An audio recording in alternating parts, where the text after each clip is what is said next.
Hey everybody, I'm in beautiful West Virginia at Harpers Ferry to learn how it was a major cause of the Civil War. Located at the confluence of the Potomac and Shenandoah rivers, Harpers Ferry, West Virginia is a stunningly beautiful destination. But in 1859, this scenic town became the flashpoint of one of the most dramatic events leading up to the Civil War, John Brown's raid. John Brown was an abolitionist who believed slavery was a moral evil. Yet, unlike most abolitionists who sought to end slavery by legal means, Brown believed he was chosen by God to destroy slavery by force, willing to kill and die for his cause. By the late 1850s, Brown had already made national headlines for his violent actions in Bleeding, Kansas, where he and his followers had murdered pro-slavery settlers at Pottawatomie Creek. By 1859, Brown had a much bigger plan brewing, to strike at the heart of slavery itself. Brown believed if he and his followers could capture the federal arsenal at Harpers Ferry, where the U.S. Army kept many weapons, he could arm escaped slaves in Virginia and start a rebellion that would bring slavery crashing down.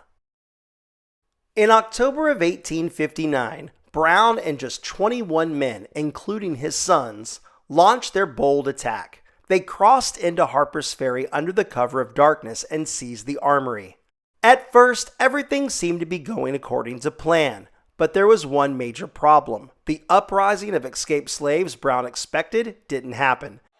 By morning, word of the raid had spread like wildfire. Local militia cut off Brown's escape routes, and gunfire erupted.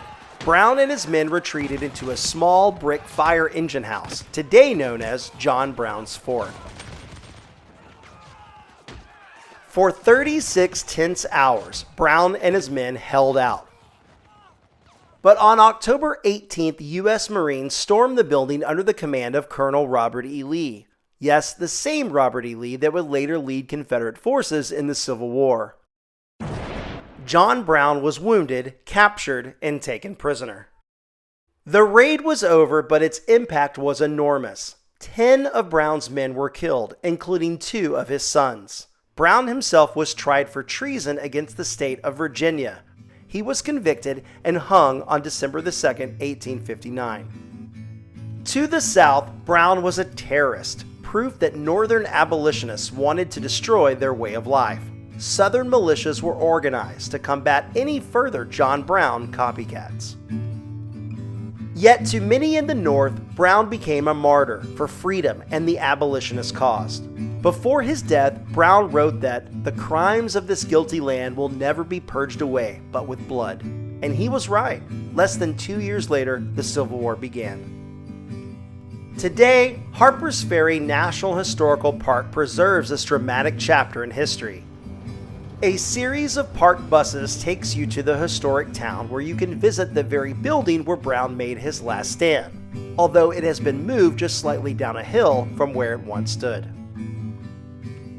The Federal Armory is long gone, but you can still stroll the historic streets and take in breathtaking views where the Shenandoah meets the Potomac River.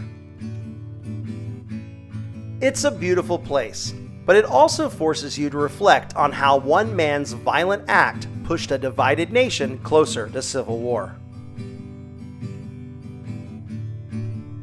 So come to Harpers Ferry and learn about John Brown's raid. It's one of the best places in West Virginia.